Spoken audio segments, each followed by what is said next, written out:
Welcome to the Consumer Finance Podcast. I'm Chris Willis, the co-practice leader of Troutman Pepper's Consumer Financial Services Regulatory Group. And today we have a great episode for you all about complaint management called Your Problems Come on Two Legs. But before we jump into that topic, let me remind you to visit and subscribe to our blog, consumerfinancialserviceslawmonitor.com, where we have daily insights about everything going on in the consumer finance industry. And don't forget to check out our other podcasts. We have lots of them now. We have FCRA Focus, we have the Crypto Exchange, and we have Unauthorized Access, which is our privacy and data security podcast. And they're available on all popular podcast platforms. And if you like this podcast or any of our others, let us know. Leave us a review on your favorite podcast platform. Today, we're going to be talking about complaint management, and I'm joined by my partner, Alan Wingfield, but we also have a special guest, Tom Kline. Tom is a former franchise dealership owner with over 30 years of experience and is now a consultant who specializes in risk mitigation by preventing and solving dealership problems through risk transfer remedies, compliance, and dealership dispute resolution. Tom is the lead consultant and founder of Better Vantage Point and has worked with both publicly held and private dealerships. He speaks at national conferences and workshops and writes for 6 publications. And so we're really glad to have you on the podcast today, Tom. Thanks for coming. Thanks for having me. It's great to be here. We're really interested in hearing what you and Alan have to say about complaint management, which is a topic that's been important for a while and is only increasing in importance, I think, with the current regulatory environment. And speaking of regulators, Alan, let me start with you. Can you just give the audience a bit of a thumbnail sketch about what regulators' expectations are for having a complaint management system and actually resolving customer issues that come in through it? Thank you, Chris. It's easy to have questions about the actual value of a lot of the regulatory expectations and legal requirements in the consumer financial services space. For me, complaint management and the expectations there is not one of them. My message is love your complaints. Love your complaints for the reasons we'll go through today. My practice is a hybrid practice, helping companies both with litigation and trying to avoid disputes through compliance. And in my practice, I've seen a strong negative correlation between the quality and vigor of a company's complaint management efforts and the amount of money the company has to spend on disputes and regulatory problems. Simply put, the more effort on complaint management, the less the company spends on disputes. On the flip side, failure to respond to repeated complaints is a common theme for high-dollar jury verdicts. One famous example is an Oregon jury verdict for over $18 million for an individual consumer, and then the records showed that the company failed to respond to 9 complaints made by the consumer. The jury did not like that, and most of that $18 million was a punitive damage award. Addressing your question more specifically, Chris, let's focus on the regulators. And this is an area where there's no statute or regulation that specifically requires most companies and most of their activities to engage in complaint management. But the regulators' expectations are so strong, it might as well be written down in a statute or regulation that you should have a complaint management system. We're used to looking to the Consumer Financial Protection Bureau as sort of the Pied Piper of financial regulators at the federal level, and it has an examination manual which is published, and that examination manual is very explicit and detailed. I'll read a couple quotes just to give you a flavor here. The CFPB says, quote, "To maintain legal compliance, an institution must develop and maintain a sound compliance management system." And it goes on to explain that one of the elements of the compliance management system is a quote, consumer complaint response program. But it goes beyond the CFPB. The banking regulators for their depository institutions are subject to very specific and demanding expectation for complaint management, very much like what the CFPB's position is. So while it's hard to find a statute regulation saying you must do complaint management, the expectation is so clear and specific, as I said, it might as well be written down. Okay, let's finish up our remarks by going through the basic elements of complaint management, at least according to the CFPB. First, the CFPB expects there to be written policies and procedures to govern complaint management. Second, the CFPB believes companies should use a very wide funnel to capture complaints. Don't just treat as complaints that are formally submitted in writing or through your call center, but also look to complaints coming from any direction, social media, Better Business Bureau, and certainly complaints that are funneled through regulators. All those should go to your system and be handled according to your policy procedures. Third, there ought to be complaint tracking, a log, a database that keeps track of the complaints in terms of both making sure they're being handled and responded appropriately according to your policy, but also to gather information about the complaint to be used for later analysis, as I'll discuss in a moment. Another element, the fourth element, is an escalation procedure where not all complaints are treated the same, but complaints that pose specific bad messages to the company about the workings of its compliance processes or posing special risks to the company or special harm to consumers are all subject to being escalated to higher levels to be addressed commensurate with their seriousness. Another element of complaint management that the CFPB is looking for and other regulators, and I got to really emphasize this one. This might be the most important of all. They're looking for resolution and corrective action in response to complaints. They want the consumers' complaints, if valid, to be addressed and remedied timely and appropriately. This is a big point with sophisticated clients who, for example, are subject to complaints submitted to the CFPB. CFPB maintains, of course, a big database of complaints, and companies often have a goal of showing resolution of 100% of everything on that CFPB complaint register, and the reason being that regulators believe it's essential to take responsive and corrective action in response to complaints. Another element of complaint management, according to CFPB, is conducting root cause analysis and monitoring complaints, trying to extract lessons learned from the complaints that arrived. The complaint tracking log I mentioned before will be indispensable in doing that. It will allow you to do trend analysis and analyze whether there are clusters of complaints around certain vendor relationships or business processes. Another key element, and the regulators are really looking for this as well, is you don't just monitor and do root cause analysis, but the lessons learned get reported up to management. Management needs to be involved in compliance management system as well as complaint management. And for them to be able to do their job, they need to know about what the complaint flow is telling the company about its compliance systems.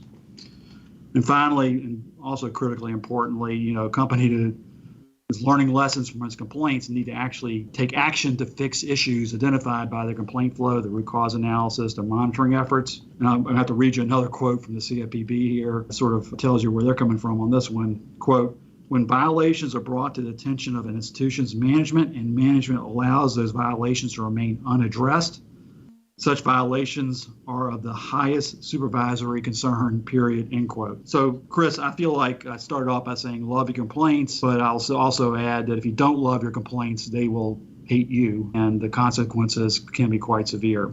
So back to you, Chris. Thanks a lot, Alan, and definitely agree with your comments about how important it is to pay attention to those and how they can really be a snake waiting to bite you if they're left unattended. But Tom, let me turn to you. Alan's given us a good background on the legal requirements and regulatory expectations associated with complaint handling. And, you tell companies like you have to do it because the regulators want you to. That gets people somewhat motivated. But there are other reasons to have a complaint management process too. So based on your years of experience, what are the main benefits other than legal requirements to a company to have a good system of complaint management? Great question, Chris. I guess I'll start back when Alan and I met, which was probably about 25 years ago. We were talking about a class action lawsuit that started from two ladies in church who were upset with a car dealership, and they filed a class action, and that particular class action cost the dealership millions and millions of dollars. So you never know where your problems are going to come from. As Alan said, echoing that you have to cast a wide net, you have to really be assertive in terms of making sure that you are considering where all the complaints are coming from. I guess the biggest impediment that companies have with handling their complaints is kind of a bad mindset or a bad paradigm where, and I hear this all the time, we did nothing wrong. I'm giving you air quotes. We did nothing wrong, so we don't want to do this because the customer's wrong, they don't understand, we don't owe them anything, the warranty says we don't have to, the terms of service say we don't have to, whatever the business is. And And the way I answer that with my clients, Chris, is I say that it doesn't matter that you're a business and that unless you're a nonprofit organization and you have to be right all the time, that fix the problem. Just fix it, because I liken consumer problems to rotten fish. The longer that it goes on, the worse it smells. They never get better. They never smell better. So better to fix it now. And there's a notion in claims management that your first loss is your best loss. And what that means is that if you fix it now, it's going to be less expensive than if you push it off to the side. It comes back later, then you're going to have to get your lawyer involved. Maybe you get your insurance company involved, and then it becomes expensive and messy. And it also seems to me, Tom, that in addition to avoiding losses, which is obviously one of the critical reasons to have a good complaint management process, there's also a customer experience and a customer retention benefit too. Could you speak briefly to that? Sure. I'll give you two examples. Using auto dealers, 95%, or statistics similar to that, of car buyers read reviews before they buy a car. They read the reviews of the dealerships. So if you have a robust compliance system and customer management system where you are reaching out to those customers, and I don't just mean posting, "Dear Mr. Customer, I'm so sorry we upset you. If there's anything we can do to help you, please let us know." That's not good enough. It comes across as insincere. And when potential buying customers see that, they see it's insincere. No customer expects the business to be perfect, but they do expect the business to respond. So what I recommend to my clients and anybody who's listening, to all your listeners, is that you post something that says, "I'm sorry, let me see if I can reach out and help you." You then pick up the phone, you reach out, you get the customer back into your business, you fix the problem, and then afterwards, you ask the customer to update their review. "Can you please update your review? We want to make sure that everybody knows that we're good guys and we're trying to do the right thing." Don't ask them to change their review, because then they'll feel manipulated. There's a big difference there. And I'm going to cite a good customer service problem which has never been fixed is McDonald's. I don't know if you're like me, but every now and then I like to get a McDonald's ice cream cone. I don't eat McDonald's otherwise. Do you ever get an ice cream cone? Occasionally, yes. Yes. And what happens when you walk in to get an ice cream cone, Chris? I feel like I'm always taking a chance about what I'm actually going to get. And whether the machine is working, right? Oh, of course, yes.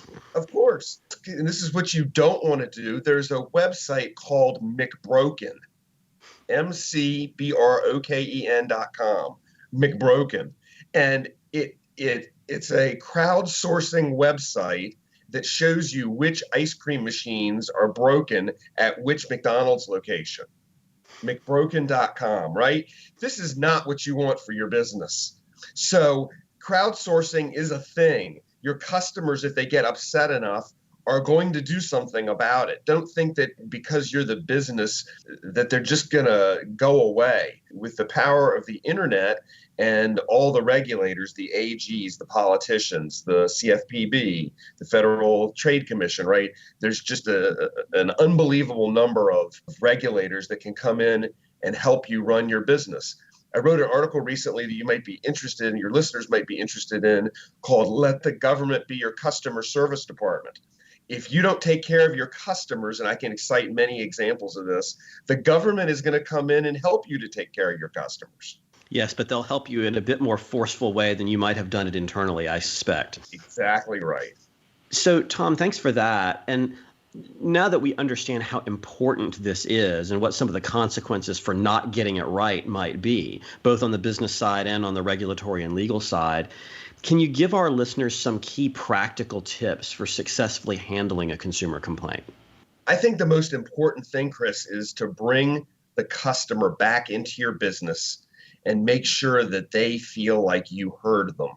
One of the techniques I use is I pull out a legal pad and I say to the customer, "I know you've told the whole story to other people on my team, and I apologize, but I want to make sure that I hear everything you have to say, and that way I can fix everything or work on fixing everything in its totality." And I have the customer literally tell me everything that happened, everything that they went through, and I write it all down. And then at the end, after you have 6, 7, 8 pages worth of notes, you go back and you read the notes and you tell their story back to them. And that lets them know that you heard them, that you listened, that you cared enough to take the time to write it down. That goes a long way in building trust with the customer so they know that you're trying to help them. And that, of course, sounds pretty time intensive for a business that has a lot of complaints. That suggests a significant amount of staffing associated with complaint management. Would you agree? I do. I think the most important thing about whoever is going to take care of these complaints is that they have to be empowered to fix them. The thing that happens, and I see this also, is that you have somebody who will bring the customer in, go through this kind of process, and it's really a 3-step process if it's a complicated customer. But if that person isn't empowered to fix it and they say, I have to go see my manager now to get this fixed, then you've lost the trust. Then it's gone because then they feel like you've just jerked them around. Got it. And so, as I developed my regulatory practice and became aware of complaint management systems, the predominant method of companies receiving complaints was by mail or over the telephone. And I think a lot of people are still thinking a lot about complaints using that model. But we live, as you mentioned before, in a world where consumers have been significantly empowered by social media and the internet, and complaints can come flowing through those channels as well. What would your advice be on having the best way of handling those social media or online complaints? I have a list, for example, of 34, 35 websites, 7 or 8 of which you should look at daily, right? The simple ones, Google, Facebook, depending on your business. If you're a car dealer, there's Dealer Rater, and some of these others, there's Ripoff Report. Have somebody in your business go and look actively at those websites every single day. And if anybody wants this list, feel free to reach out and I'll be glad to send it to them. And then once a month, you should go to the other ones. A good one there is Glassdoor. And I mentioned Glassdoor specifically because, as the title of this podcast is, Problems Come on 2 Legs. The 2 legs includes both customers and employees. And I know we're focusing on the customer aspect, but somebody on the staff should be looking at Glassdoor monthly to make sure that if you've got disgruntled employees, that you've got a mechanism to pick those up also. There should be one person at the store where all these complaints flow to, because if this person sees a complaint about one salesperson or an associate or whoever it is, and there's constant complaints about this person, you should use these complaints as operational, right? So that you go back and you retrain or correct the action of that potentially bad employee. Maybe they don't understand what they're doing. Maybe they can't do their job. Maybe they're over their head. Whatever it is, these complaints are just not complaints in of itself. They should be used to help you improve your business. Yeah, makes sense. So, Tom, I want to thank you for being on our podcast today. You've provided some terrific and very entertaining insights. I'm going to remember McBroken for a long time now that you mentioned that. And Alan, thank you for being on the podcast as well. And of course, thank you to our audience for listening into this episode. Don't forget to visit our blog, consumerfinancialserviceslawmonitor.com, and hit that subscribe button so that you can get our daily updates on everything going on in the consumer finance world. And head over to Troutman.com and add yourself to our consumer finance email list so that you can get our alerts and webinar invitations. And of course, stay tuned for a great new episode of this podcast every Thursday. Thank you all for listening. Copyright Troutman Pepper Hamilton Sanders, LLP. These recorded materials are designed for educational purposes only. This podcast is not legal advice and does not create an attorney-client relationship. The views and opinions expressed in this podcast are solely those of the individual participants. Troutman Pepper does not make any representations or warranties, express or implied, regarding the contents of this podcast. Information on previous case results does not guarantee a similar future result. Users of this podcast may save and use the podcast only for personal or other non-commercial educational purposes. No other use, including, without limitation, reproduction, retransmission, or editing of this podcast may be made without the prior written permission of Troutman Pepper. If you have any questions, please contact us at troutman.com.